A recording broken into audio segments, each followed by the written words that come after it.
Good morning students, how are you.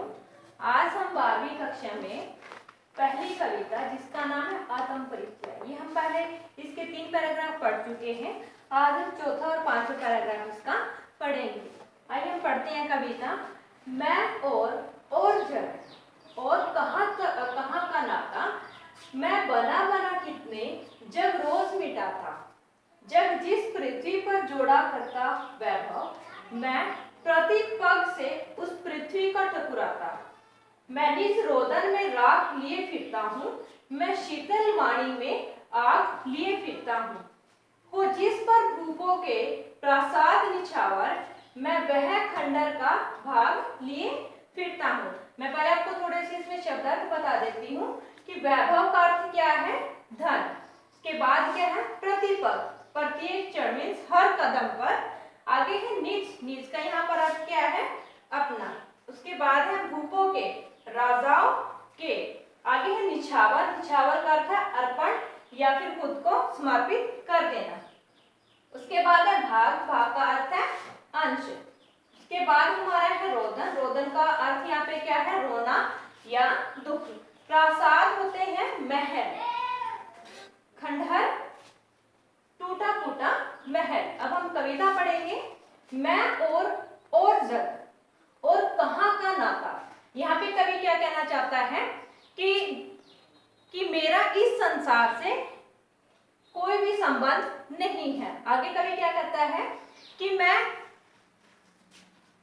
ये बताना चाहता हूं कि इस संसार की प्रकृति अलग है और मेरी प्रकृति जो क्या है, अलग है। मेरा स्वभाव कुछ और है तथा संसार का कुछ और है।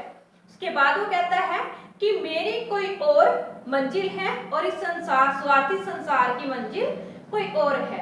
उसके बाद कवि क्या कहता है कि जब मैं बना कितने जब रोज मिटाता, जिस पृथ्वी पर जोड़ा करता वैभव। उसके बाद कवि क्या कहता है कि मैं तो प्रतिदिन ऐसे अनेक संसार क्या बना कर खत्म कर देता हूँ। मैं हर दिन ऐसी अनेक मंजिल की कल्पना करता हूँ और उसे मिटा देता हूँ। उसके बाद क्या कहते हैं, मैं प्रति पग से उस पृथ्वी को ठुकराता, मैं निज रोदन में राग लिए फिरता हूँ। आगे वो क्या कहता है कि मैं इस पृथ्वी पर क्या करता हूँ, जो भी वैभव या जो भी ऐश्वर्य लोग जोड़ते हैं, वैसे पृथ्वी को मैं क्या करता हूँ, हर रोज बना लेता हूँ, हर रोज उसको ठुकरा देता हूँ। मैं धन और वैभव मुझे बिल्कुल भी विचलित नहीं करते। मैं निज रोदन में राग लिए फिरता हूँ। उसके बाद कवि क्या कहता है कि मैं निज रोदन में राग लिए फिरता हूँ, कि मैं क्या करता हूँ, अपने जो आंसुओं में भी प्रेम भरा गीत लिए घूम रहा हूँ। उसके बाद वो कहता है कि जो संसार मेरे रोदन को क्या समझता है कि मेरे गीत समझना शुरू कर देता है, कि मेरे जब मैं रो रहा हूँ उसमें वो क्या सोचते हैं कि मेरे जो गीत हैं वो छिपे हुए हैं। आगे वो कहता है कि मैं शीतल वाणी में आग लिए फिरता हूँ, कि जो मैं रो रहा हूँ उसमें मेरे रोने में वो क्या सोचते हैं कि शीतल वाणी, कि मेरे जो क्रोध है उसमें क्या है, शीतल वाणी को मैं अपने अंदर लेके घूम रहा हूँ। और जिस पर भूपों के प्रासाद निछावर। उसके बाद वो क्या कहते हैं कि जो मेरे अंदर जो दुख है, उस दुख के ऊपर क्या है कि जो राजाओं के, भूपो हमने यहाँ पे अर्थ पढ़ा था राजाओं के, कि मेरे अंदर जो खंडर टूटे हुए पड़े हैं, भूपों के प्रासाद निछावर, कि मेरे उस दुख के ऊपर क्या है, जो राजाओं के जो महल है वो भी निछावर हो जाते हैं।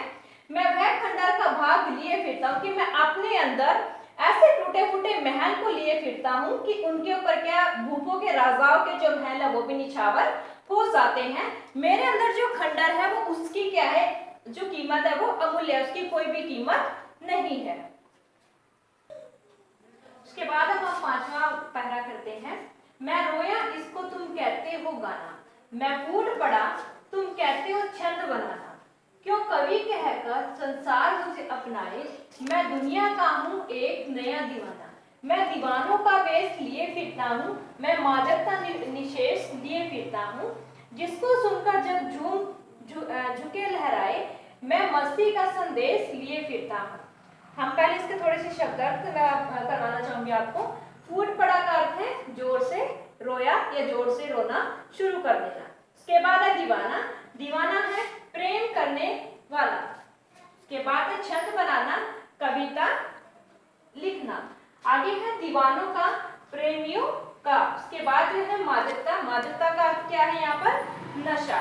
वेश का अर्थ है यहाँ पर रूप, विशेष का अर्थ है यहाँ पर समाप्त होना। अब मैं आपको कविता करवाना चाहूंगी। मैं रोया इसको तुम कहते हो गाना।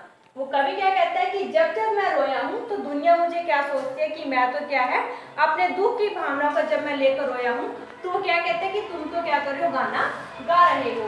मैं फूट पड़ा तुम कहते हैं छंद बनाना, कि मैं जब मैं और जोर जोर से रोना शुरू कर दिया मैंने अपने दुख को लेकर, तो दुनिया क्या कहते हैं, संसार क्या कहती है कि तुमने तो क्या शुरू कर दिया कि कविता लिखना शुरू कर दिया। उसके बाद वो क्या कहते हैं, क्यों कवि कहकर संसार मुझे अपनाए। उसके बाद जो कवि वो क्या कहता है कि ये संसार क्यों चाहता है कि मैं कवि के रूप में खुद को अपने दूसरों के सामने लाऊं, या लोग क्या है, मैं नहीं चाहता कि लोग मुझे कवि कहकर मुझे पुकारे या कवि कहकर मुझे प्रसिद्ध करे।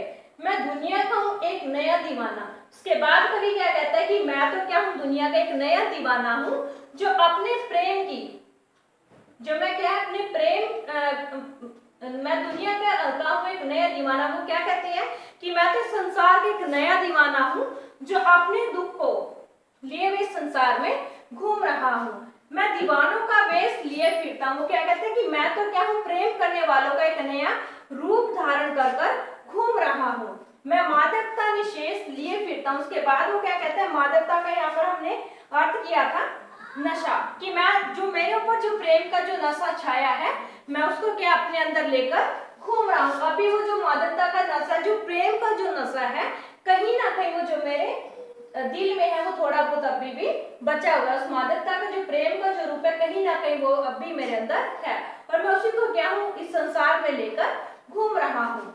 जिसको सुनकर जब झुके लहराए, और मैं चाहता हूँ कि वो जो ये संसार है उस प्रेम रूपी मादकता को देख, उस प्रेम रूपी नशे को देखकर या सुनकर जो लोग हैं वो खुशी से झूम उठे और झुके लहराए, और उस मस्ती से लोग क्या करने लहराने लगे या झूमने लगे।